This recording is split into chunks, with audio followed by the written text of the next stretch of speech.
안녕하세요. 책방 순이입니다. 오늘은 한국 근대 페미니즘 문학 작품선 신여성 운명과 선택 중에서 지아련 작가님의 산길 읽어드리도록 하겠습니다. 먼저 지아련 작가님에 대한 부분을 읽겠습니다. 작가님은 1912년 7월 11일 출생해서 사망 시기는 알 수 없습니다. 본명은 이숙희, 또 다른 필명은 이현욱, 경상남도 거창에서 태어났다. 경남 일대의 대지주 가문의 서녀라는 부유한 집안 환경 속에서 성장하였으며 당시에 여성으로서는 드물게 일본 도쿄 유학을 가서 도쿄 쇼와코노에서 중등교육과정을 마치고 도쿄 여자경제전문학교, 현재 도쿄 문화단기대학을 말합니다. 에서 공부했으나 졸업하지 않고 귀국하였다.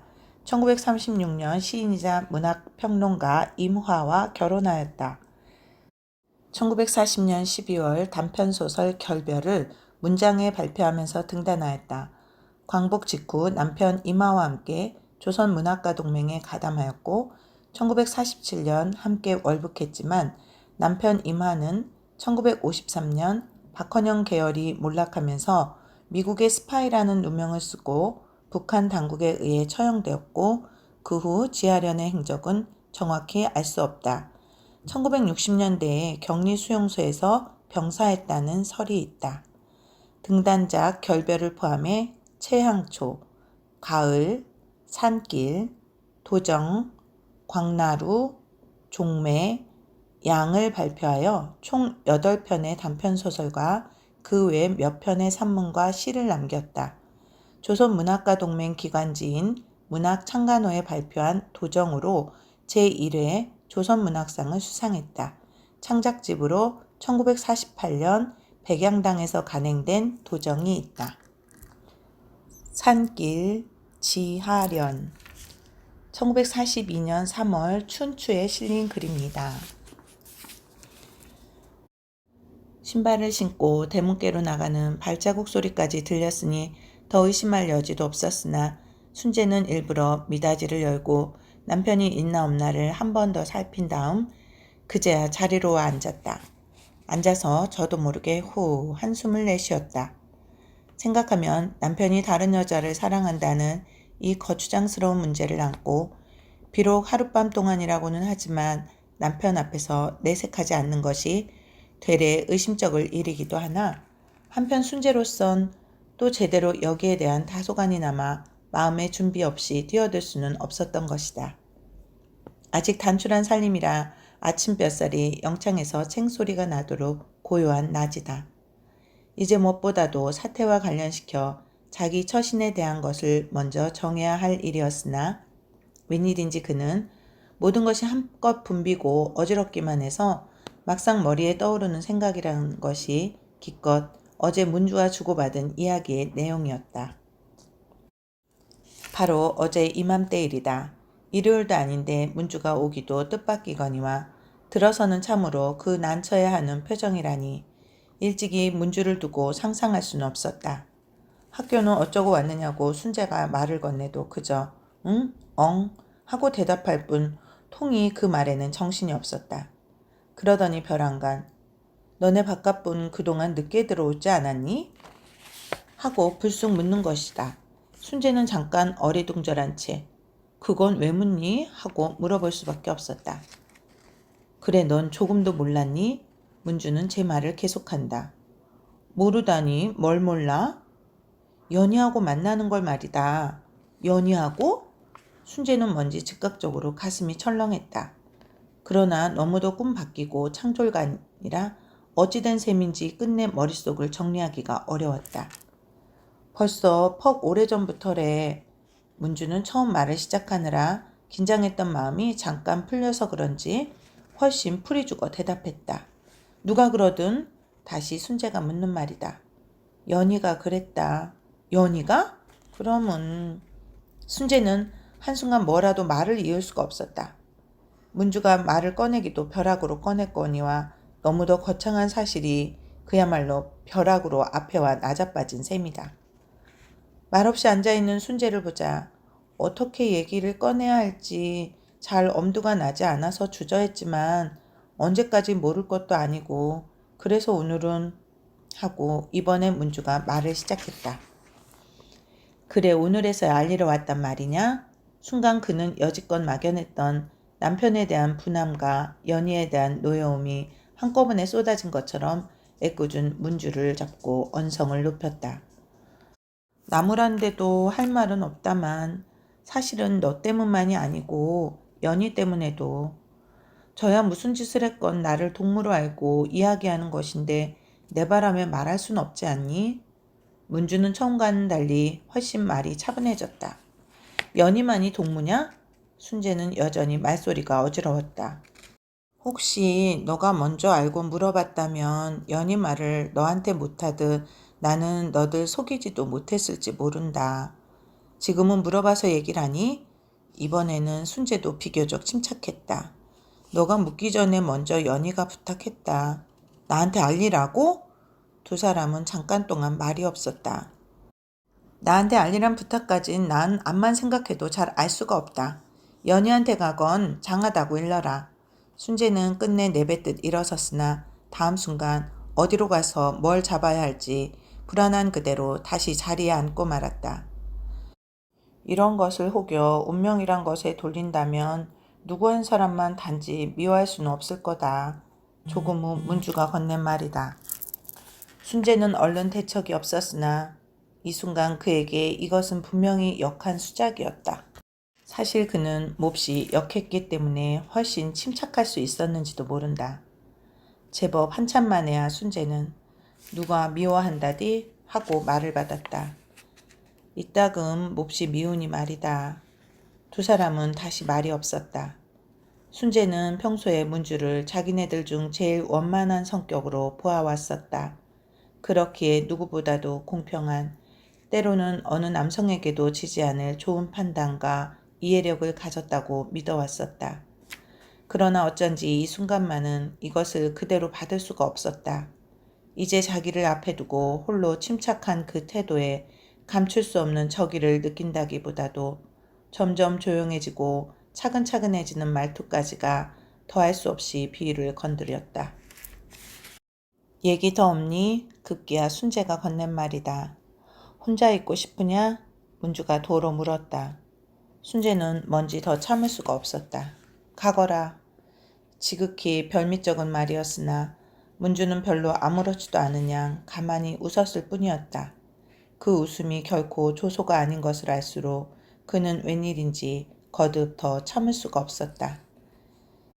책상 위에 턱을 고인 채 순재는 여전히 멍청하니 앉아 있었다. 문득 창밖 너머로 앞산이 맥이 이마에 내려질 듯 가까웠다. 순재는 전일 이렇게 앉아서 보는 산이 그리 좋지가 않았다. 무엇보다 그 너무 차고 쇠락한 것이 싫었다. 그러나 이제 이러고 앉아있는 동안 웬일인지 산은 전과 달리 먼지 아늑하고 너그러운 것 같기도 해서 다시 이것을 잡고 한 번 더 바라다 보려는 참인데 퍼뜩 마음 한 귀퉁이를 스치는, 산은 사람보다도 오랜 마음과 숱한 이야기를 지녔을 게다 하는 우스운 생각과 함께 벼랑간 멀미를 쥐고 덤비는 고독을 그는 한순간 어찌할 수가 없었다. 조금 후 그는 처음으로 남편이 자기와 관련되어 머리에 떠오르는 것이었으나 역시 모를 일이다. 평소 남편을 두고는 도저히 상상할 수도 믿을 수도 없는 일이다. 그러나 생각하면 이제 순조로서 믿기 어렵다는 뜻은 남편으로서 그런 짓을 해서는 못 쓴다는 의미도 될지 모르고, 또 이것은 두 사람 마음의 평화한 요구이고 거래일지도 몰랐다. 하지만 가령 이 믿을 수 없는 사실이 기실 믿어야만 할 사실일 때는 두 사람은 벌써 그 마음의 거래를 달리 할 수밖에 없다. 이러기에 만일 이것이 정말이라면 그는 지금 스스로 감당해야 할 노여움이라든가 곤란한 감정도 기실은 군색하기 짝이 없는 것이어서, 첫째 노여움의 감정이란 또 하나 구원의 표정이기도 하다면 이제 그로써 남편에게 뭘 바라고 요구할 하등의 묘책이 없는 것이다. 생각이 점점 이렇게 기울수록 그는 무슨 타산에서보다도 아직 호리지 않은 젊은 여자의 자존심으로 해서도 연희에게는 물론 남편에게까지 뭘 노하고 분해할 면목이 없고 염치가 없을 것만 같다. 순재는 그대로 앉은 채 여전히 생각을 번거롭히고 있었다. 별로 죽은 어머니가 그리운 것도 같은 야릇한 심사를 겪으면서 우정 죽은 벗이라든가 앓는 벗들의 쓸쓸한 자취를 더듬고 있었으나 역시 그리 간단치 않고 만만치 않은 것은 남편이었다. 설사 순재로서 그분은 남편인 동시에 자기였던 것이고 연희는 내 동무인 동시에 아름다운 여자였다고 마음을 도사려 먹기쯤 그리 어려울 것도 없었으나 문제는 이게 아니라 이제 남편에게까지 이 싸늘한 이해라는 것을 하지 않고는 당장 저를 유지할 수 없는 사정이 더할 수 없이 유감이기보다도 야속하기 짝이 없다. 순재는 자기도 모르는 사이 저를 의지하려는 마음이 남을 의심할 때보다 더 괴로운 이유는 대체 어디 있는가 하고 가만히 일러보는 것이었으나 생각이 여기까지 미치자 그는 웬일인지 몹시 피곤해져서 암만 해도 뭘 더 생각해 나갈 수가 없었다. 베개를 내려베고 뭘 꼬집어 생각하려는 것도 없이 멍청이 누워있으려니 아주머니 점심 차려와요 하고 심부름하는 아이가 문을 연다. 그는 관두라고 하려다가 그래 가져온 하고 대답했다. 그러나 쪼르르 저편으로 가던 아이가 되돌아오면서 누군지 김순재 씨 댁이에요 하고 외치는 소리가 들린다. 여대난 용달이다. 그는 편지를 손에 든 채 잠깐 주저했으나 뜻밖에도 연희에게서 온 것을 알자 놀라지 않을 수 없었다. 남편이 사랑하는 여자가 연희인 것을 어제 문주에게 들어 처음 알기는 했으나 근근 2달 동안이나 무단으로 소식을 끊고 궁금함을 끼친 연희를 두고는 참이라 믿기 어려웠던 것처럼 그는 다시금 아면해질 뿐 미처 두서를 잡을 수가 없었다. 무슨 까닭으로 편지는 했을까?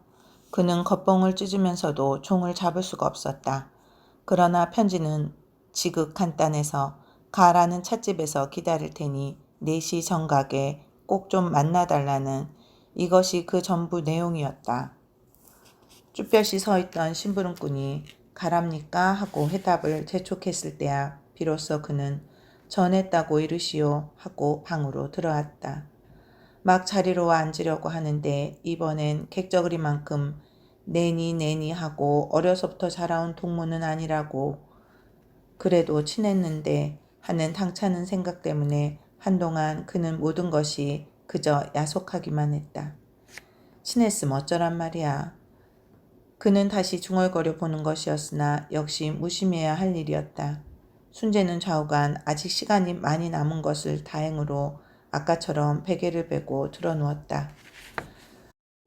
우두커니 천장을 향한 채 어제 문주는 무슨 이야기를 하려고 했던가. 혹시 문주는 여기서 바로 연희에게 갔을지도 또 오늘 연희가 만나자는 것은 어제 문주를 만났기 때문인지도 모른다는 이러한 생각을 한참 두서없이 늘어놓고 있는 참인데 웬일로 눈앞에 연희가 벼랑간 뛰어드는 것이다. 허둥허둥 연희를 쫓아 다름질할 수밖엔 없었다. 아무리 보아도 그 시원스러운 눈하고 뭔지 다급할 것도 같은 이쁜 입모습이라서 대체 그 어느 곳에 이처럼 비상한 용기와 놀라운 개성이 들어있었는지 암만 생각해도 모를 일이었다. 그는 여전히 이 당돌아리만큼 정면으로 다가서는 아름다운 여자를 눈앞에 놓치려고 하지 않았다. 하긴 지금 순재 앞에 있는 이 짧은 편지로도 능히 지금 연희가 무엇에도 누구에게도 조금도 구애받고 있지 않단 것을 알아내기에는 그리 어렵지가 않을 뿐더러 만일 연희로서 아무런 질서 등의 구속 없이 있을 때 순재로서 굳이 완고한 건 어리석은 일이다. 설사 순재의 고집스러운 비위가 만나기를 꺼려하는 경우라고 한데도 연희 입장에서 만일 저편이 노한 것이라고 생각을 한다면 이건 당치 않은 손이다. 순재는 벌써 노하는 편이 약한 편인 것을 잘 알고 있기 때문이다.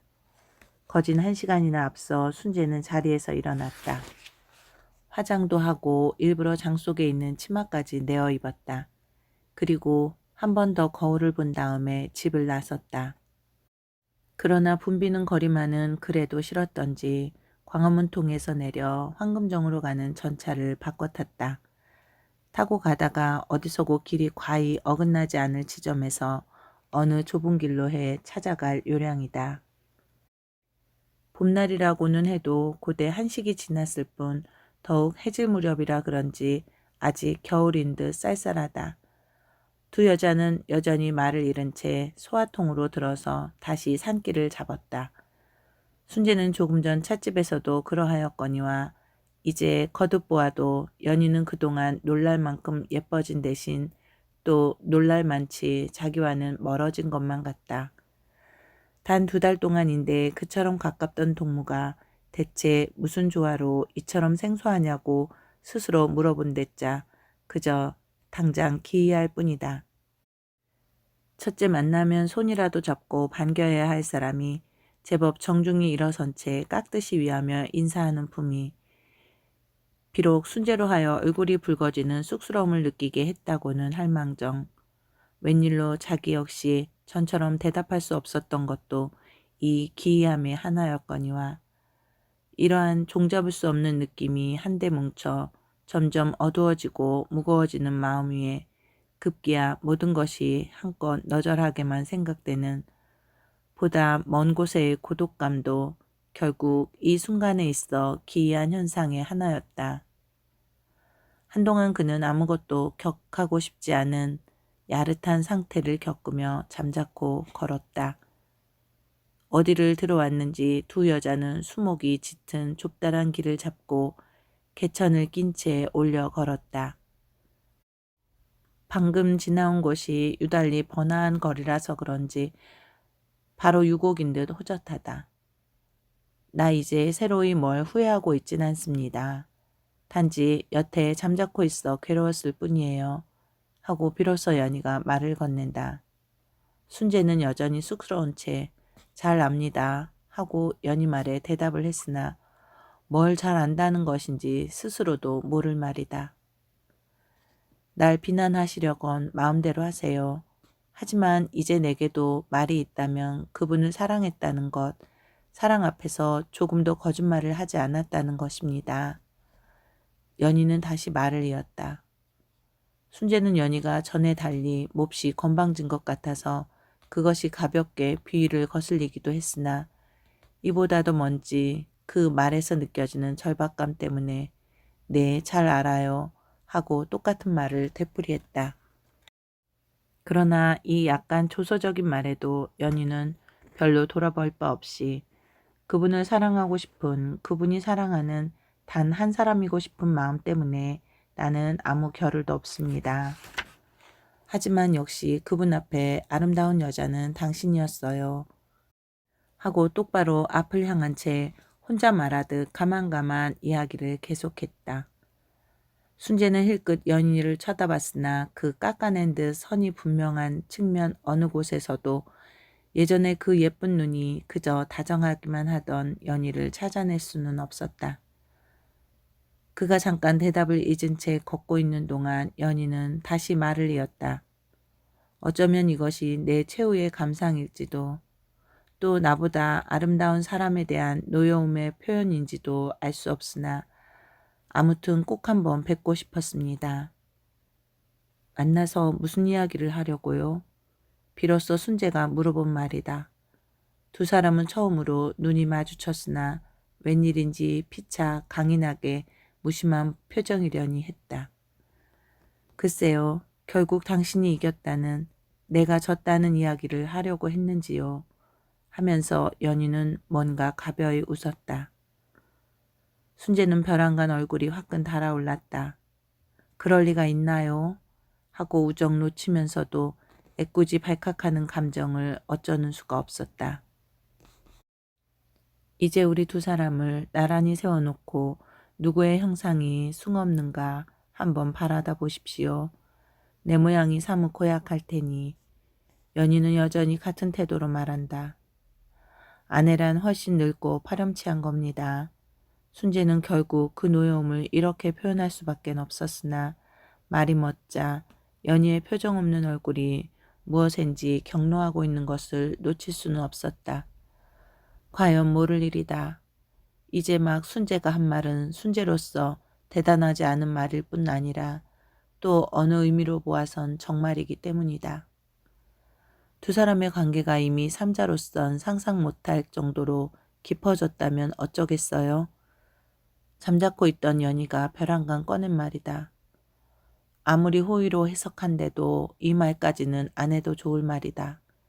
순간 그의 머리를 스치는 연희는 내가 얼마나 비겁한가를 자기 방식으로 시험해보고 싶은 게다 하는 맹랑한 생각 때문에 그는 끝내 깊고 얕고 간에 결국 같은 겁니다 하고 자기도 모를 말을 중얼거렸다.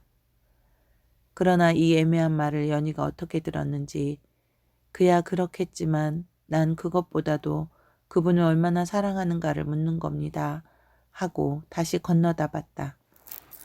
순재는 마치 덜미를 잡히고 휘둘리는 사람처럼 당황한 얼굴이기도 했으나 역시 당신한테 지지 않을 겁니다 하고 대답할 수밖에 없었다. 머리를 숙인 채 잠자코 걸으면서도 그는 일이 맹랑하기 짝이 없다. 조금 전까지도 오히려 쑥스러움을 느낄 정도였으니 무엇에 요동할 리 없었고 또 연희를 만나기까지도 물론 저편이 연이라 다소간의 봉변은 예측한 바로 친데도 기실 은연중 공경에 빠질 사람은 연이라고 생각했기 때문이다. 무엇보다도 불쾌한 것은 점점 평온하지 못한 자기 마음 상태이다.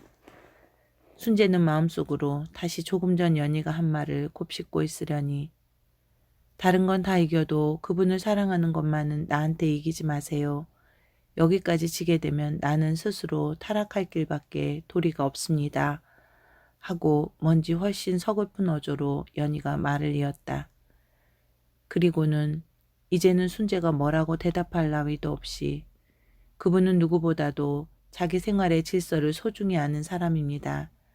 설사 당신보다 나를 더 훨씬 사랑하는 경우라도 결코 현실에서 이것을 표현하지는 않을 겁니다. 하고 제 말을 계속했다. 이제야 이야기는 바른 길로 들었었다. 결국 이 말을 하기 위해 연희는 순재를 불러낸 것인지도 몰랐다. 이리 되면 세상 못할 말이 없다. 순재는 이제 당황하기보다도 대체 무슨 까닭으로 이런 말을 하는지가 알 수 없었다. 그러나 불행히도 그는 이 욕된 경우에 있을 말의 준비가 없었다. 평소 남편의 사람됨을 보아 방금 연희가 한 말이 정말일지도 모르기 때문이었다. 순재가 의연히 잠자코 있는 것을 보자 이번에는 아내인 것을 다행으로 아세요? 하고 연희가 다시 채쳤다. 순재는 더 참을 수가 없었다. 꿈에도요. 정말요? 네. 왜요? 당신과 같은 위치에 나란히 서보고 싶어서요. 자유로운 선택이 있으라고요? 네. 유별나게 천천히 말을 주고받는 두 여자의 얼굴은 똑같이 해쓱했다. 연희는 한동안 가만히 순재를 바라보고 있었다. 아무 표정도 없었으나 결코 무표정한 얼굴은 아니었다. 순재는 자기도 모르게 얼굴을 떨어뜨렸으나 순간 굴욕이 이 위에 더할 수가 없었다. 조금 후 무서운 사람이에요. 가장 자신 있는 사람만이 능히 욕을 참을 수 있는 겁니다. 하고 연희가 혼잣말처럼 중얼거렸다. 순재는 거의 지쳐 그대로 입을 다물고 말았으나 연희야말로 무서운 여자였다. 단지 간이 큰 여자가 아니라 어디까지나 자기를 신뢰하는 대답을 한 여자이다. 인생에 있어 이처럼 과감할 수가 없다. 도저히 그 체력을 당할 수 없어 순재로선 감히 어깨를 겨눌 수가 없었다. 어디를 지나왔는지 문득 넓다란 산길이 가로놓였다. 차차 어둠이 몰려와 주변이 자욱했다. 심부름한 나이가 우정 커다란 목소리로 아주머니 이제 오세요 하고 마주 나오는 품이 돌아온 모양이었다. 이제 막 문 밖에서 다짐받은 마음과는 달리 벼랑간 두근거리는 마음을 그는 먼저 부엌으로 들어가 벌써 오셨구나. 진지는 어쨌니? 하는 허튼 수작으로 겨우 진정한 후 그제야 방으로 들어왔다. 남편은 두 팔을 벤 채 맨 방바닥에 그냥 번듯이 드러누워서는 웬일인지 아내가 들어와도 모른 척 그냥 누워 있었다. 순재가 바꿔 입을 옷을 꺼내 들고 나올 때쯤에서 그제서 남편은 어디 갔었어? 하고 돌아다 봤다. 순재가 다시 들어오려니 이번엔 철썩 엎어져 누운 채 먼지 눈이 괭해서 있다가 어딜 갔었어? 하고 한 번 더 묻는 것이다. 연희가 만나자 해서 다녀왔어요. 하고 아내가 대답을 했으나 남편은 여기 대답 대신 이번엔 후딱 일어나 담배를 붙였다. 그러더니 연희가 당신을 뭐하러? 하고 혼잣말처럼 중얼거리면서 그래 만나서 뭘 했어? 하고 물었다. 순재는 뭐든 잠자코 있어선 안 된다고 생각하면서도 뭔지 지금껏 윽박 들렀던 감정이 스스로 위태로워 얼른 말을 꺼낼 수가 없었다. 아내가 잠자코 있는 것을 보자 괜히 당신한테까지 이런저런 생각을 끼치기도 싫었고 또 나 혼자서도 충분히 해결을 지을 자신도 있고 해서 잠자코 있었으나 결국 사람의 의지란 한도가 있었나 보. 생각하면 대단히 유감스러운 일이지만 이미 지나간 일이니 이해하시오. 하고 남편은 유난히 천천히 말을 시작했다. 순재는 말을 하려면 한이 없었으나 결국 할 말이 없어 역시 덤덤히 앉아있으면서도 이제 남편의 말과 연희의 말을 비춰 두 사람 관계의 끝간대를 알기는 그리 어렵지가 않았다. 사실은 당신으로서 이해하기가 어려운 게 아니라 이해를 아무리 해도 무사해지지 않는 마음이 어려운 거지만 사람은 많은 경우 힘으로 불행을 막을 수 없는 대신 닥쳐온 불행을 겪는 데 지혜가 있어야 할 거요. 하고 남편은 다시 말을 계속했다. 조금도 옳지 않은 말이나 역시 옳은 말이기도 한 것이 딱했다. 그는 끝내 참기 어려운 역정으로 해서 자기도 모르게 가당차는 말을 많이 괴로워요? 하고 빈정대듯 던지고 말았다. 남편은 제법 한참 만에서야 괴롭다면 어쩌겠소? 하고 되물었다. 괴롭지 않을 방도를 생각하셔야지. 괴롭지 않을 방도란? 그걸 내가 알 게 뭐예요?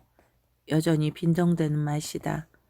조금 후 남편은 당신 실수라는 것 생각해 본 일 없소? 하고 다시 물었다. 없어요. 연애란 건 있을 수 있습니까? 남편은 재차 물었으나 그는 잠자코 있었다. 어쩌면 둘 다 있을지도 모르기 때문이다. 그러나 다음 순간 그는 끝내 그래 실수를 했단 말이에요? 하고 물어볼 수밖에 없었다. 이 훨씬 조소적인 말을 남편이 어떻게 받은 것인지 그럼 연애라야만 쓰오? 하고 마주보면서 이번엔 훨씬 혼잣말처럼 아무 것이고 해서는 못 쓰는 겁니다. 했다. 못 쓰는 일을 왜 했어요? 그러니 사과하지 않소. 사과를 해요? 맞소. 순재는 뭔지 더 참을 수가 없었다. 그는 무슨 까닭으로 이 순간 연희를 생각해냈는지 연희가 걔가 무슨 봉변이겠어요. 당신 걔한테도 나한테도 나쁜 사람이에요. 하고 허둥허둥 모를 말을 중얼거렸다. 남편은 뭔지 한동안 물끄러미 아내를 보고 있더니 그래 맞소 당신 말이 하고 대답하는 것이다.